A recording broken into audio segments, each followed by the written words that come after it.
back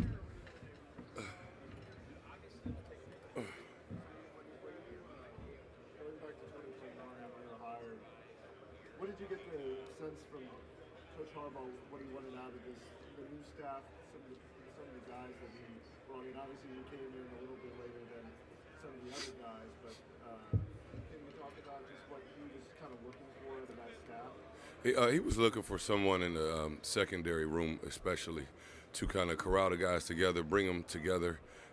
You know, it was a group that was very talented in the past couple of years, but not always bonded. And so, you know, we decided to keep everybody in the same room and have a lead coach.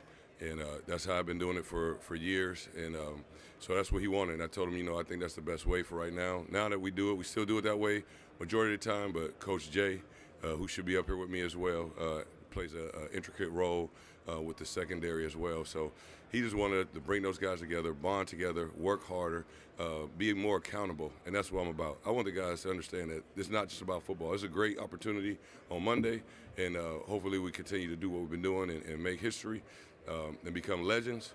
But I want them to be legends off the field. I want them to take their butts to class. Right? I'm gonna make sure they go to school. I'm gonna make sure that they're gentlemen around women and children, and they just respect the game, respect why they're here. And everybody doesn't get this opportunity.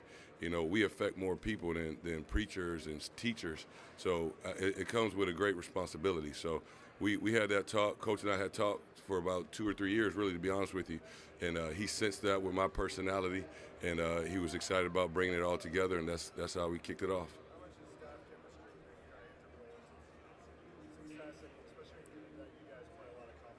It's the number one thing. I love being around our staff. Love everybody on the staff.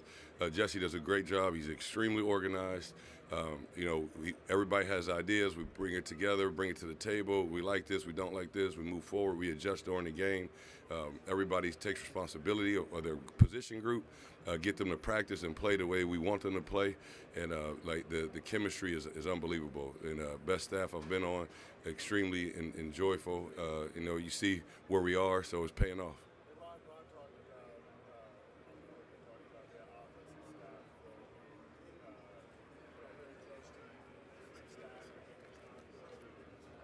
Separation between each of the coaches. I mean, can you talk about just that, the kind of the collegiality amongst each of the assistants? Yeah, you know, we all kind of bond. You know, Sharon does a thing where he brings cookies around on Thursdays, and you know, I try not to eat them, even though I gain a little weight, but I smell them. You know, I get excited. Like, we all have our role. We all, you know, we get together in the morning. You know, Jesse's working out, guys are working out before we even start anything. And just talk about family, you know, talk about recruiting, you know, different things. Then we get on football and what happens on the field, things that we don't like, we get them corrected, and that's it. We don't harbor on them. We don't point fingers. There's no backstabbing. There's no whispering. Everything's on the table, and that starts with our head coach because he brings everything to the forefront, and we all discuss it. Yeah, he's empowered all of us. He's developed us, you know, during the spring game, giving everybody opportunity to be head coaches and coordinators and everything. So he's definitely tried to build this team to where if he's not there, we're fine, just like you saw this year. Hey, Heather.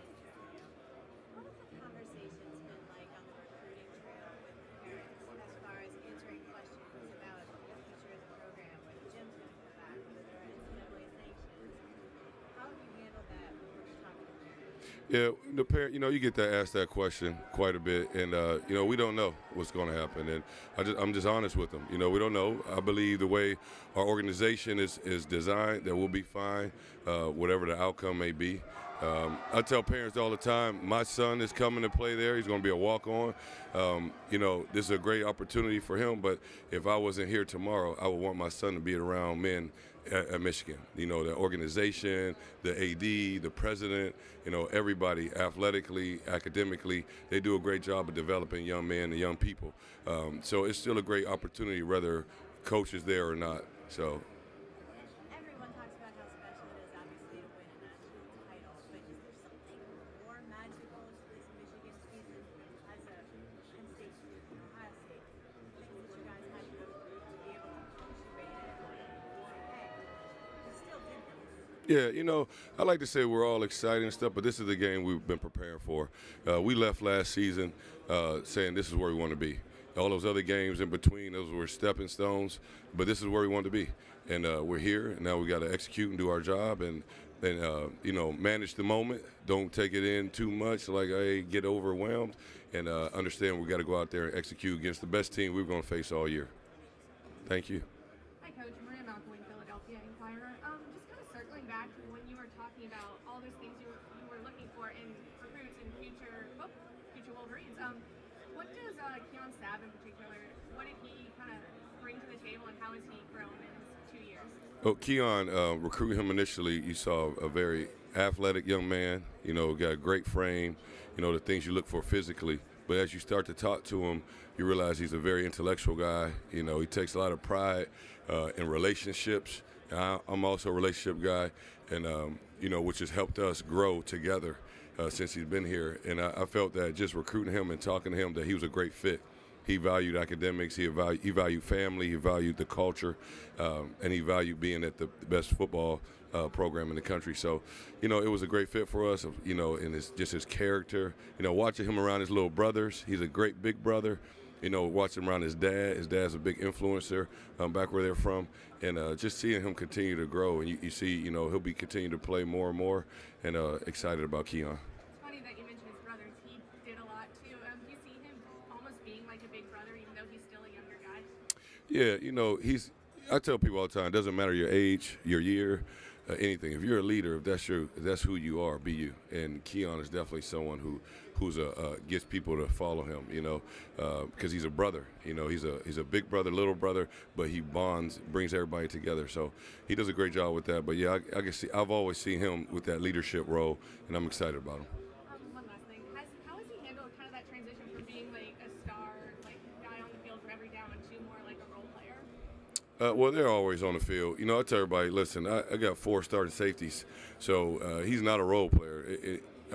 If you look at it like that, everybody's a role player. Corners are role players, but no, he's a starter. I expect him to be ready when he's called. If I have to start him in the game, he's going to start. If he rotates in, he rotates. If he doesn't play, he doesn't play. I'm very open, honest. My guys know where they stand. Like I tell people, you may know where you stand. You may not like it, but at least you understand where you're at. And now you know where you can move forward and what you can grow at, and how you can build trust within the organization. And Keon understands his role, and he's been doing a great job, and I'm excited about him. Steve, what's the advice to the DBs this week, especially at the catch point with Washington, all the back shoulders and those kind of things? Well, the coaching point, we work on back shoulders all year long, whether people throw them or not. I have a couple techniques I try to teach the guys, not to give anybody any secrets, but, at the end of the day, it's really about their timing. If you don't throw their timing off, they're going to connect that. That's the hardest pass to defend on the outside. Of course, just normal slants and in-breaking routes are hard to defend as well, digs and posts. But when you're focusing on the back shoulder fade, you got to really be disciplined. You got to understand the timing, when they're trying to throw it, where they're throwing it, where's the target, who they like throwing it to, and then finish. Because sometimes that ball is behind them a little bit. Don't panic is the biggest thing. As you watch their film, there's a ton of pass interferences, a ton. And a lot of it's because the ball is back shoulder or underthrown. And so, just don't panic at that timing. And once we get adjusted to that, you may have a couple PIs. Be aggressive, But once you get adjusted to it, then we got to execute when we need to. I know Bama didn't end up really going vertical too much, but how much did they kind of get you ready for these 3? Y'all say that, and I watched the film. I don't know if you guys watched the game, but they went vertical quite a bit. They did. They went vertical. Now, he couldn't get the ball off a lot, and we were over top of him most of the time. And what was the last part of that question? Because that first part always gets me, like they didn't go vertical. They ran double moves. They ran deep shots, I think 3 or 4 times. They ran a couple boots where they have switch verts in the boundary. So they threw the ball, tried to throw it vertical. What we thought we did best last week is the rush started the game. The D-line started. They set the tone. And the defensive backs, we met them. We were all together. We matched one another. The rush matched the coverage matched the rush, and then we forced him to be a passer, which we thought was his critical issue, sitting there trying to dice us. And so when we forced him to do that, then we were able to continue to have some success. But these guys this week, they're going to throw the ball deep. They're going to throw RPOs. They're going to throw screens. They're going to do everything that you've seen, boots, quick game. We just got to do a good job, like I said, a great job. Got to do a great job of being in the right position and trying to disrupt the ball. If we can get some ball disruption, we'll be, where we need to be. And when they catch the ball or they make big plays, next play. These are great receivers, all three of them. I mean, all three of them are special. They all have their role. They're really good. The quarterback is elite. The tight ends are exceptional athletes and do a lot of different things with the screens and the flat routes and vertical routes. We have to do a good job of making plays, and when we don't, go to the next play. When we get our next opportunity, give our offense the ball back and just work and do what we've been doing all year, the team, offense, defense, and special teams. I'm not sure how it really compares to other teams to play, but watching you use a lot of pre-snap motion, right? It seems like up until the play clock. So how does that compare, and what kind of challenges does that present identifying kind of what they're trying to do? Well, being a defensive guy, anybody that shifts motions, it creates challenge for communication. We've seen a lot of it all year, though. Whether it's going against our offense or any other opponent. Alabama motion almost every other play last week. But you're going to get those shifts and motions. They do a lot of different ones. So, you just got to be patient, see what their final formation is, and then execute with the communication first and foremost. And then with Dunze specifically, what has kind of stood out about him as you watch him this week? He catches everything. He's very patient. He lets the ball come to him. And he's prime time. When trying to think of the 2-minute game. Wasn't Washington State. Trying to think of the game, but they 2 plays back to back to him. He took over the game. He took over the game, and we got to be prepared for.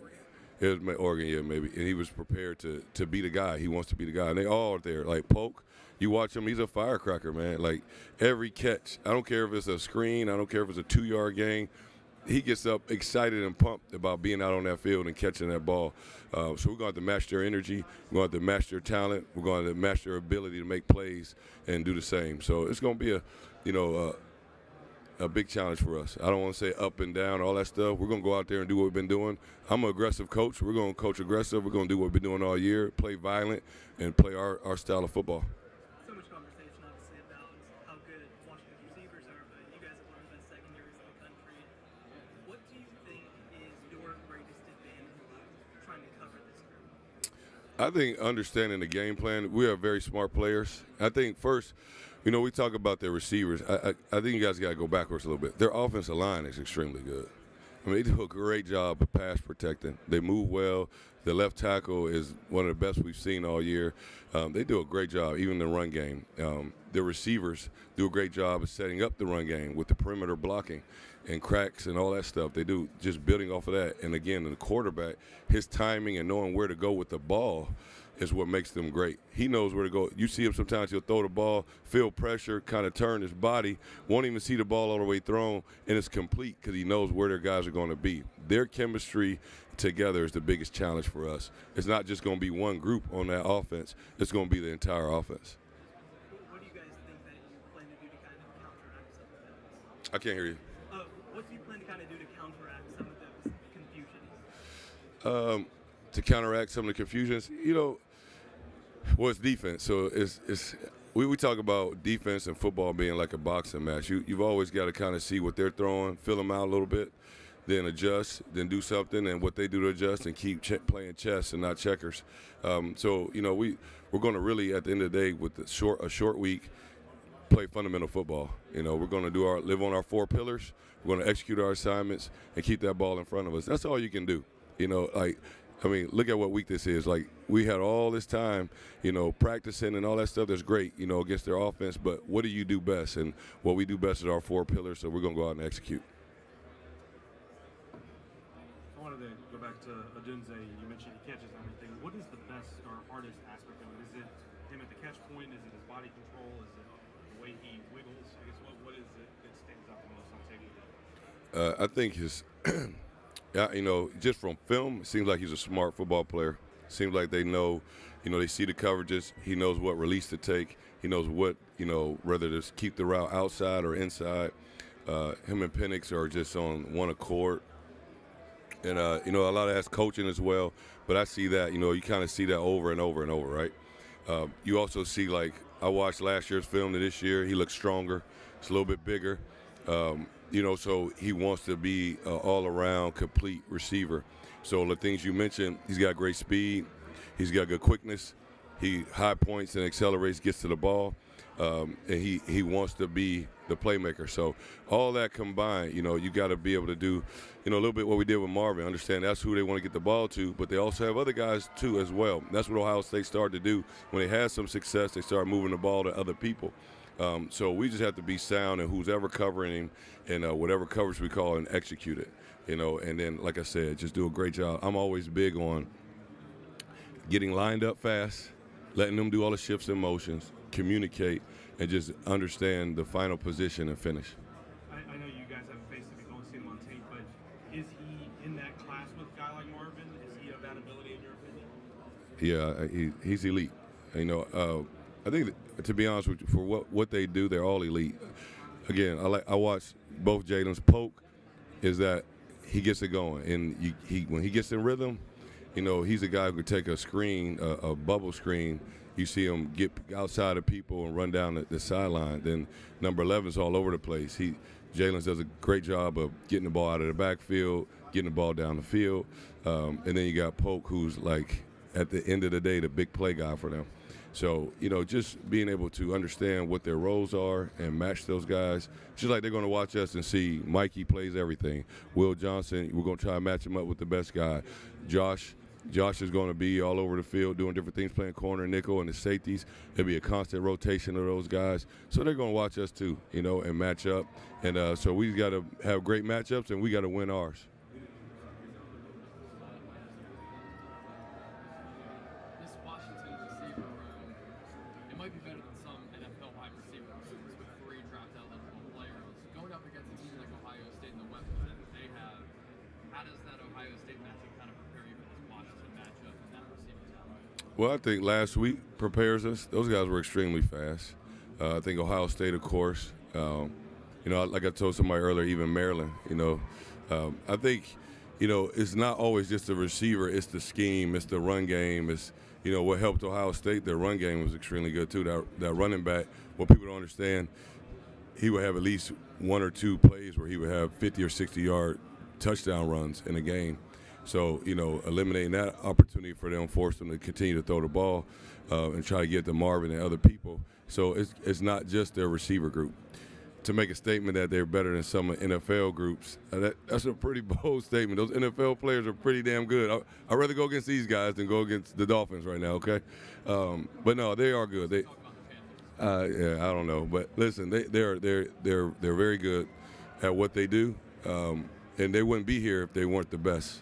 You follow me? And we feel that we're the best, and you got the best versus the best out there, offense, defense, and let's roll. So we're excited about it. Over and over get questions about the receivers, and that's great. But I think they do a great job from their coaching staff and being creative with that offense. I think they do a great job getting the players to understand the game plan, and they execute that thing like a well-oiled machine. They're very similar to me, like when I was at Kentucky and we played Alabama and the quarterback, Matt Jones. When they were there, their chemistry, their timing, like that thing was rolling, bro. And it's very similar to that. What stands out to you about the timing, anticipation, and the pocket maneuverability of Mike McDaniel? It's really good. He knows pre-snap where he wants to go, and if it's not there, he knows where his second or third option is. And then the thing that everybody forgets about him, he can run. I mean, he runs extremely well. And so we just got to do a good job of just capturing him, giving him different looks. He's a smart quarterback, and we got to execute our assignments. That's the bottom line.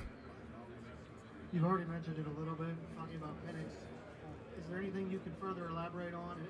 What makes Penix so special as a player? Well, like I just said, I think he does a great job of understanding what defenses are trying to do to attack them. He's an unselfish player. He's going to not force the ball.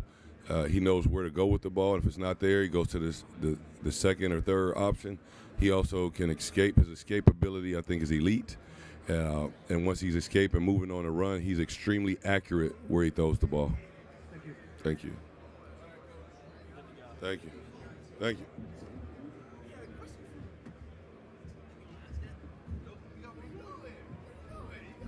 Hello, Coach. I have one question for you. Got time for one? You got 2 seconds. What's your favorite hobby? My favorite fishing. Fishing. Yeah, I like to fish. That was my one question. That was a terrible question. Nah, you already knew that. All right, go blue.